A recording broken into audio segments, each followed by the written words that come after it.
homemade old school Mexican hot chocolate. In this video, I'm going to show you how to make it from start to finish. I'm even going to show you a tip that my mom uses that makes it delicious every single time. All right, so you're going to want to start with this. 1 Anise Star, 1 cinnamon stick, 3 chocolate Abuelita rounds, and then 15 cups of water. Put this in your favorite pot and let's get started.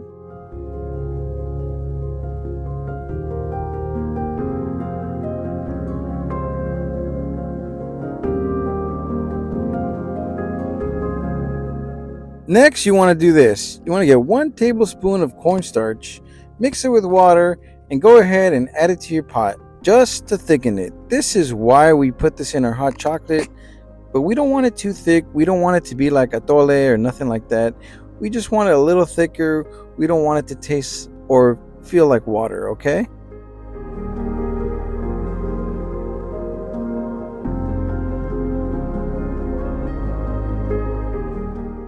Next, what we're going to do is add 5 cups of milk and go ahead and bring this to a boil for about 3 minutes.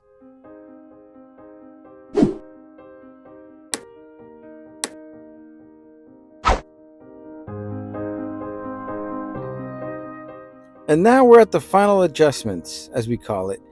You want to go ahead and add 1 tablespoon of chocolate powder to add more of that chocolatey flavor, okay? And at this point, this is the magic ingredient, the secret I was telling you about. You want to go ahead and get that cajeta and add it. You can add cajeta or you can add sugar.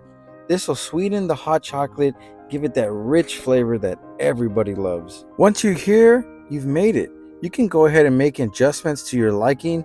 Be creative and make sure you enjoy this cup of hot chocolate with some family. It only tastes good with family. This is a cajeta I was telling you about. So delicious. I would recommend putting cajeta over sugar any day. And if we just zoom in, this doesn't look like your ordinary hot chocolate. This is an old school hot chocolate. And next, I'm going to show you my mom taking a sip. I love you, Mom. Good job on this video. All credits go to you. You made a beautiful rosca as well.